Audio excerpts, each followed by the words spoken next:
फोरबो होनग्रा साफ्रोमबो सोरगोनि रायजोआव हाबनाय नङा आन्थाय सोरगोआव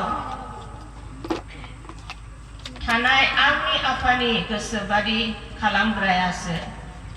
आंखौ फोरबो होनग्रा साफ्रोमबो सोरगोनि रायजोआव हाबनाय नङा आन्थाय सोरगोआव थानाय आंनि आफानि गोसोबादि खालामग्रायासो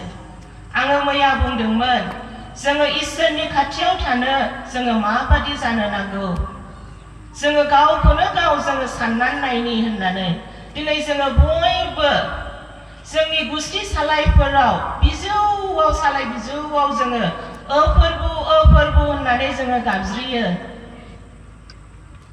जोङो देवबार गिर्जायाव लैहोरै जोङो फैयो देवबारनि थाखायल'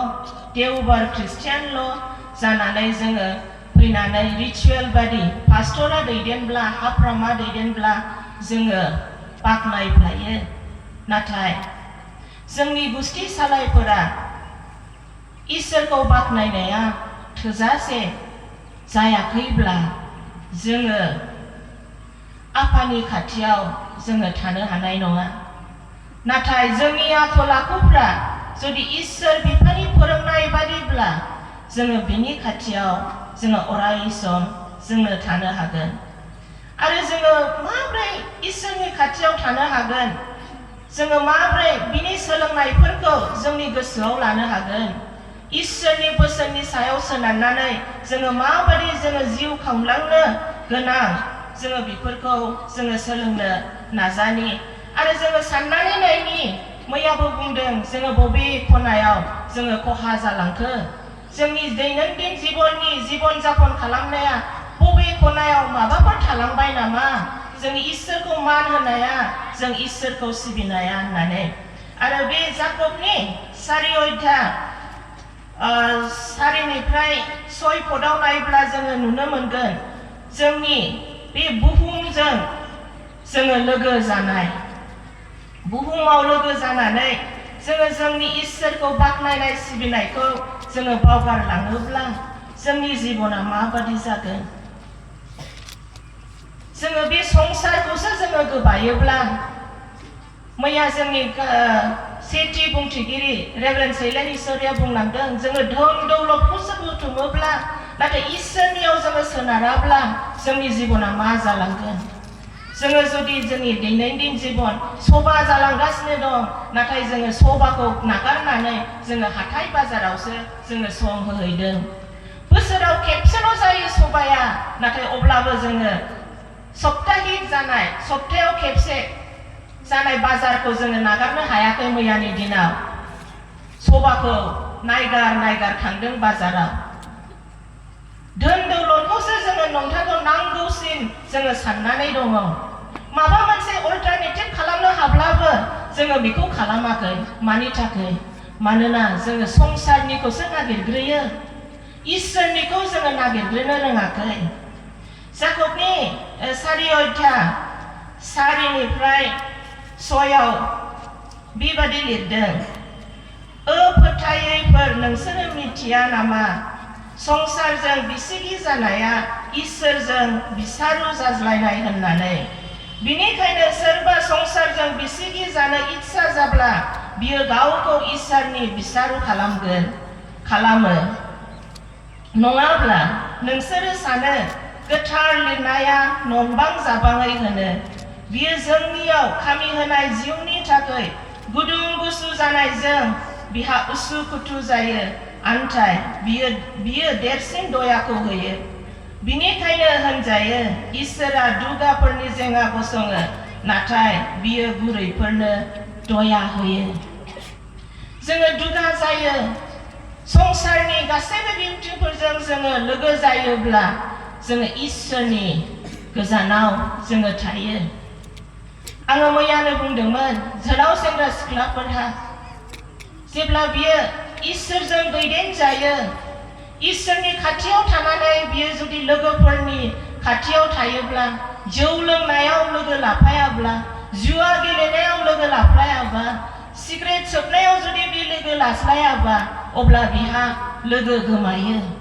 नाथाय बेफोर गासैयावबो जुदि बियो लोगो लायोब्ला बिहा गोबां लोगो मोनो जोबनो गैयै लोगोफोर थायो बिहा नाथाय बे संसारनि लोगोफोरा नोंखौ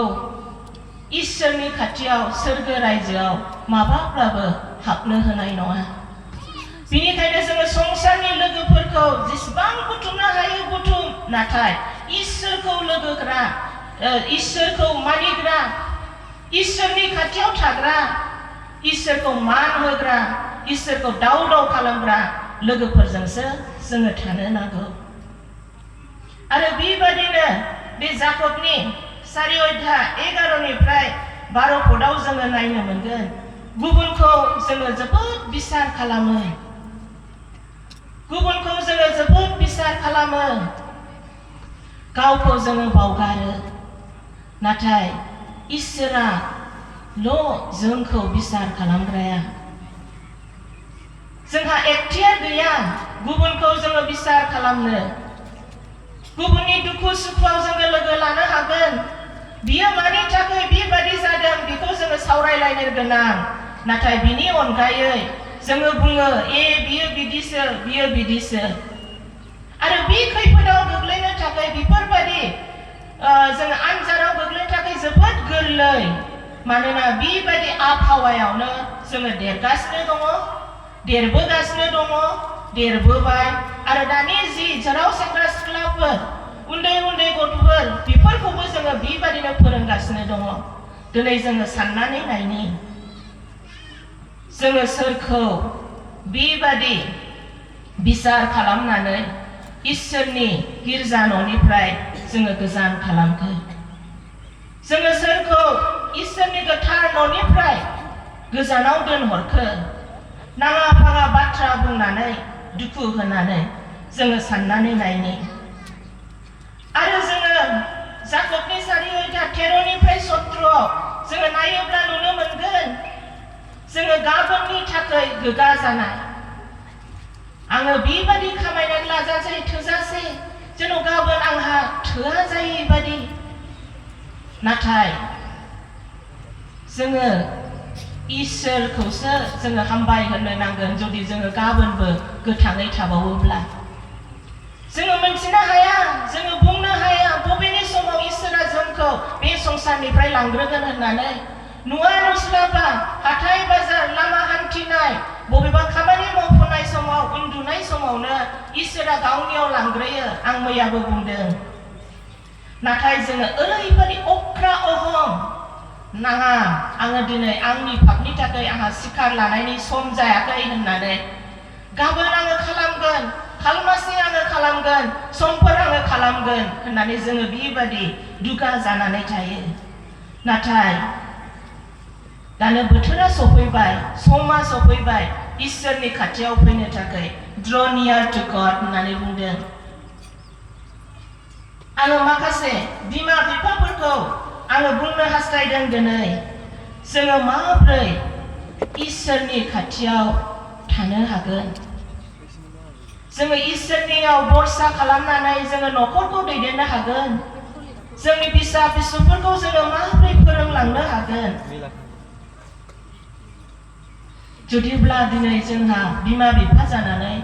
फुङाव इसोरखौ सिखारनानै हामबाय होननो रोङाखैबा बेलासिनि समाव जुदि जोङो जोंनि फिसाफोरखौ लानानै जोङो इसोरनियाव सानसेमानि नेनायनि थाखाय जोङो हामबाय होननो रोङाखैब्ला दे जोङो बेखौबो जोङो सोलोंनि दिनै जोङो जुदि आरज खालामनो रोङाखैब्ला दे जोङो सोलोंनि आरज खालामनो रोङाब्ला जोङो फोरोंजानि आङो मैया बुंदों जोङो गुबुनखौ खावलायो गावनि थाखाय आरज खालामनो थाखाय नाथाय जोङो आरज खालामनो रोङा बेनिखायनो जायफ्रा आरज खालामग्रा जायफ्रा दौरिफोर दैदेनगिरिफोर आङो खावलायदों मैया गुबुननि थाखाय आरज खालामनायनि आगोल सों बि लें आरो लेंजोआ बि उन्दै गथ'आ बि जोलाव सिख्लाफ्रा जुदि आरज खालामनो रोङाब्ला बिखौ आरज खालामनो फोरों आरो बिनो आरज खालामनो फोरोंनायनि दायित्वआ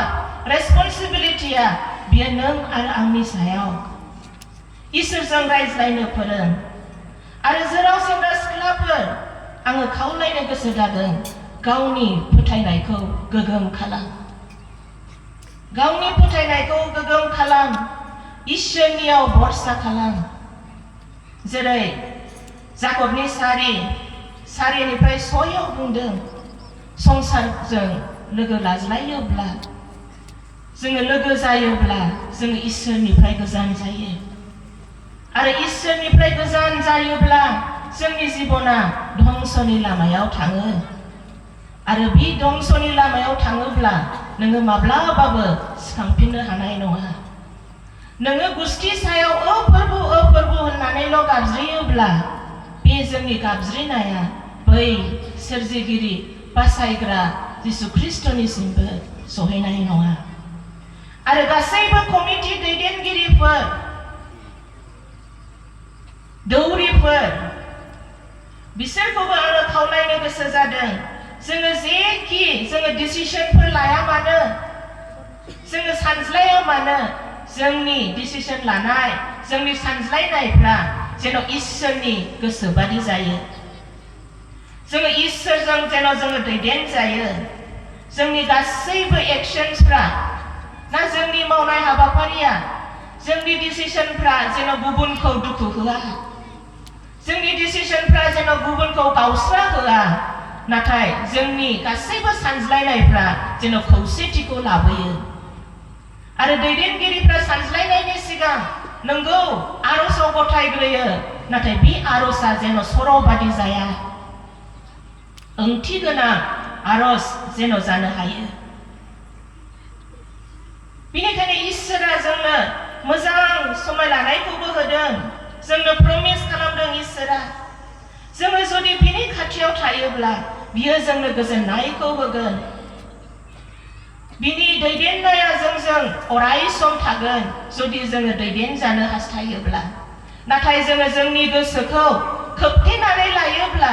माब्लाबाबो बिनि अननाय दैदेननाया जोंनि सायाव थानाय नङा जुदि जोङो गथायोब्ला जोङो ओरैबादि लोब देवरगोन जोंनि एम्पावारमेन्ट जानायखौ गुबुनफ्रा नुनानै सोमोनांगोन आयौ नायहरदो हनै पार्किजुलि सार्केलनि आइजोफोरा बेसे समायना रमायना इसोरखौ सिबिदों बेसेबां जौगागासिनो दङ पार्किजुलि सार्केलनि मण्डलिफोरखौ नाय बिसोरनि फोथायनाया बेसे गोगोम जेरै बिसोरो इसोरखौ फोथायो बिसोरो इसोरखौ दैदेन जानायखाय बेसे रंजा बाजा बिसोरनि न'खरफोरालाय नायहर बिसोरनि जोलाव सेंग्रा सिख्लाफ्रा एसे मोजां आखल आखुजों दैदेन जानाय जोंथि बाथिफोर बिसोरो जोंगासिनो दं खोमसिनि गेजेराव होननानै नाथाय मा जोलाव सेंग्रा सिख्लाफोर बाबुमोन नानिफोर जोङो बे जोंथिखौ खोमसियाव जोङो जोंनो रोंदों नामा जोङो साननानै नायनि आरो बेफोरनिखौ खालामनोब्ला जोङो जोंनि आखल आखुखौ जोङो सोलायनो गोनां जोङो माब्रै सोलायनो गोनां सानफ्रोमबोनि आर'ज सानफ्रोमबोनि फुंनिफ्राय लानानै बेलासिसिम जेब्लानो सम मोनगोन अब्लानो जोङो इसोरनि गोथां बाथ्राखौ फरायनानै जोङो नायनानै जोङो गावनि जिबनखौ जोङो बे बाइबेलाव लिरनायजों जोङो थुलुंगा मोननो नांगौ आरो इसोरनियाव भरसा आरो बिनि गेदेर अननाय दयानि दाननि थाखाय जोङो जुदि आसा खालामनानै नायहरनानै जोङो थायोब्ला निश्चय इसोरा जोंखौ दैदेनथारगोन जोङो निराशा जागोन समाव जोङो सहाय गैयै जागोन नाथाय जोङो जेब्लानो जोङो इसोरनि मोखांखौ जोङो नाहरगोन जोङो सहाय मोनगोन जेब्लायबो आंनि जिबनाव गोबां खैफोदनि दानफ्रा सफैदोंमोन नाथाय आं एकमात्र इसोरनियाव भरसा खालामदों आरो गितफोर 121 अराय सम आंखौ दैदेनदों आङो हाजोथिङै नायहरनानै सोङो आङो बबेनिफ्राय सहाय मोनगोन बै सोरजिगिरि इसोरा जोंखौ अराय सम सहाय होयो बियो आंखौ गादलेन होथारनाय नङा जोङो रिमिनला लामायाव रिमिनद्रा संसाराव थाबायनांगौआव जोङो जुदि इसोरनियाव भरसा खालामनानै जोङो आवगायोब्ला जोंनि फोथायनायखौ जोङो गोगोमै हमथायोब्ला जोङो माब्लाबाबो जोङो गाग्लोबनाय नङा। जोङो जोंनि जिबन जोङो गोसो सोलायनो नांगौ। जोङो बयबो पापी नंगौ, जोङो पाप मावो, नाथाय जोंहा इसोरा गावनि सासेल' बिसा हौवाखौ जिसु ख्रिस्टखौ जोंनि लागै हरबाय। जोंनि पापफोरनि थाखाय बियो थैनांबाय दिनै आरो जोंनि पापखौ सुस्राबाय। मा जोंहा खेमा होग्रा इसोर दंखाय जोङो गले गले पापखौ जोङो मावगोन नामा? मैयानि सेथि बुंथिगिरिया मैयाबो बुंदों बिसोरनि इसोरा पाप खेमा होग्राखाय बिसोरा जावले जावले पाप खालामब्लाबो अरजाया होननानै।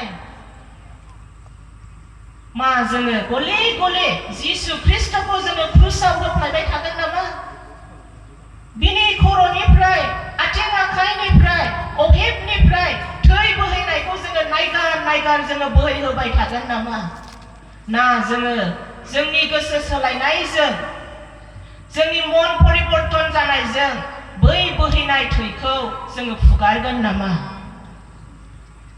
मा जोङो दिनै फुगारनो थाखाय थामथिम नामा?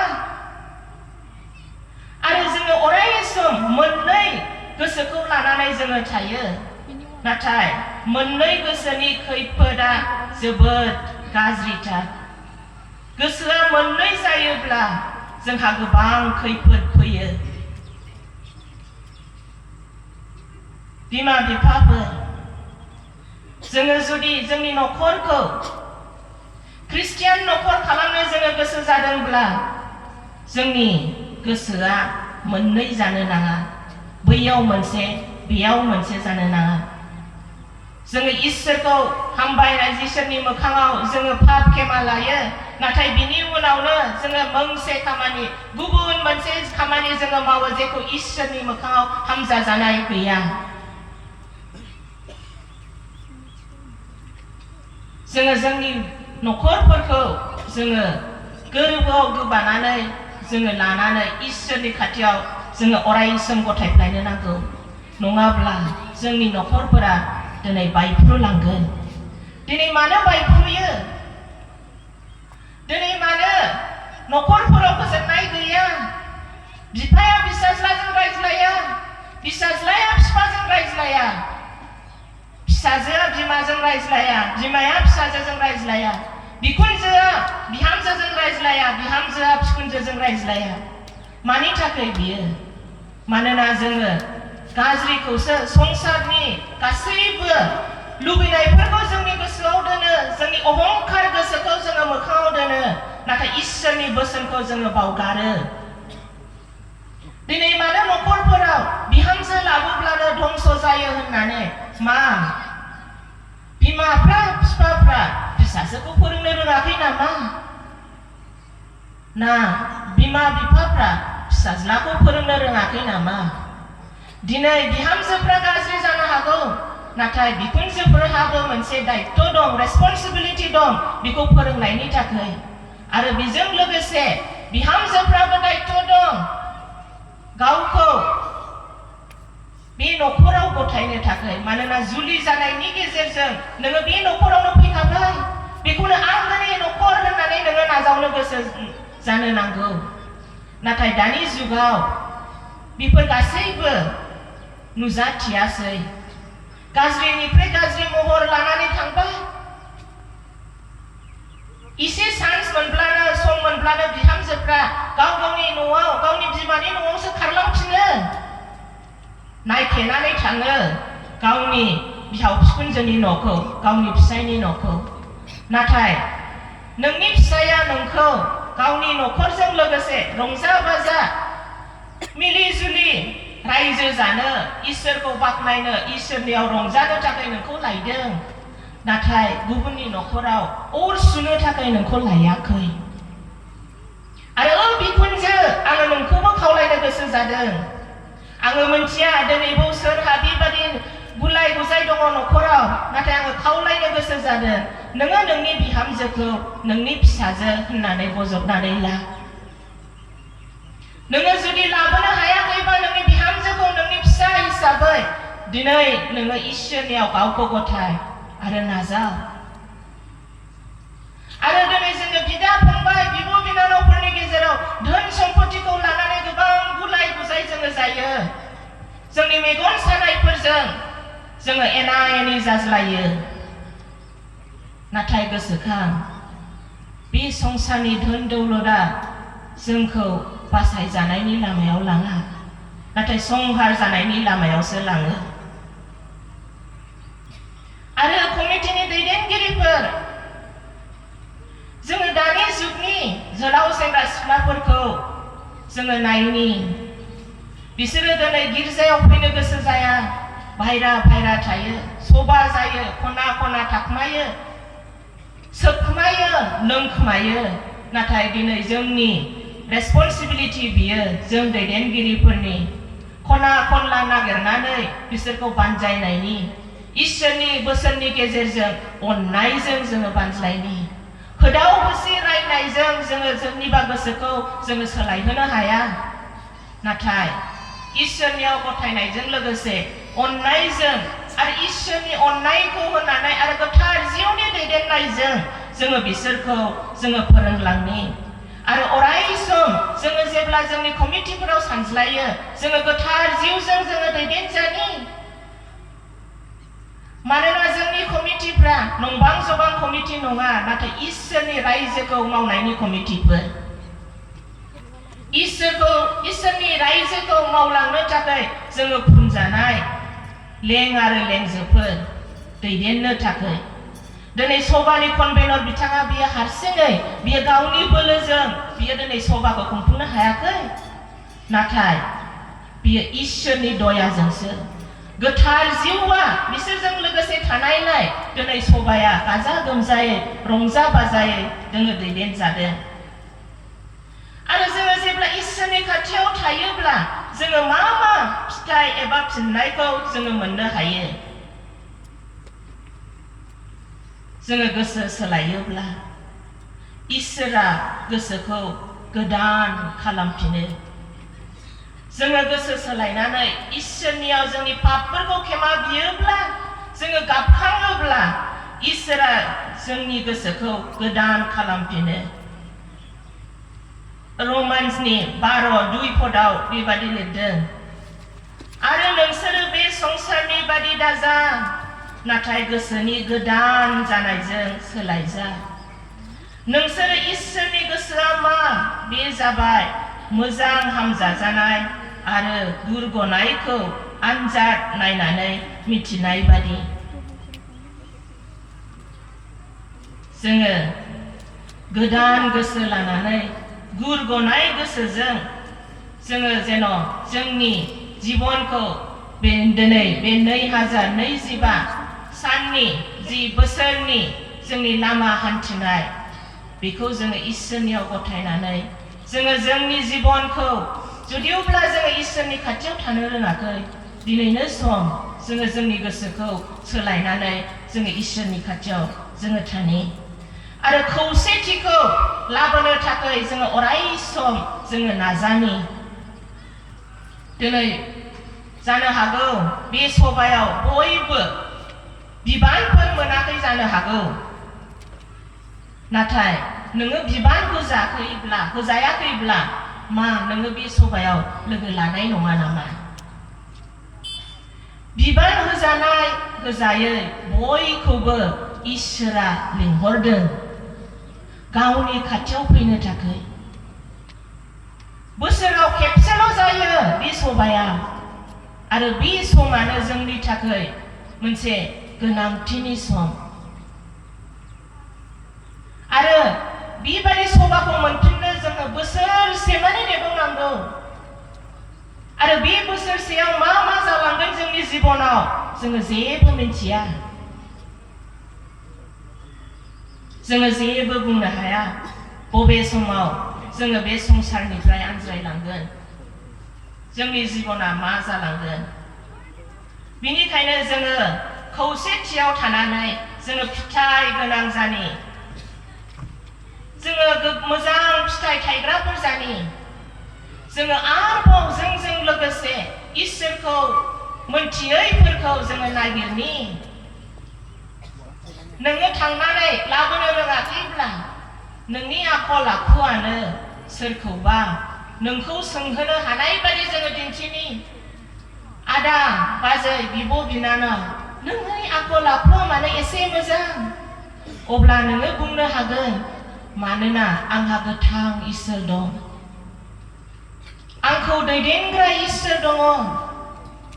आरो बे इसोरखौ नागारनानै आंहा रावबो गैया बे संसाराव आंहा रावबो गैया बे संसाराव दिनै बे संसाराव गसंथानो आंहा आंजों लोगोसे आंनि गोथां इसोर दं जानो हागौ जाया नोंनि खुगानिफ्राय बे बाथ्राखौ खोनानो मोनगोन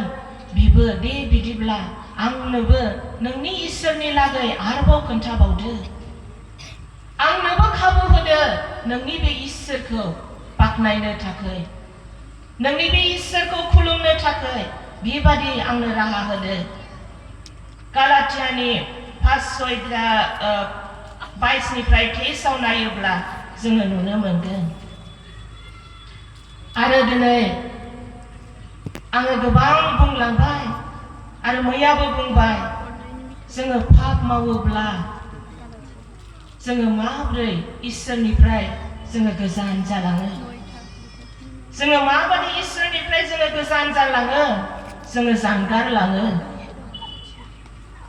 जोङो दिनै आन्दायनाय बिसानि सल'खौ जोङो मिथिगौ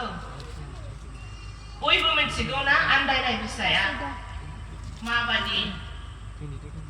बिफानिफ्राय गोजानाव थाङामोन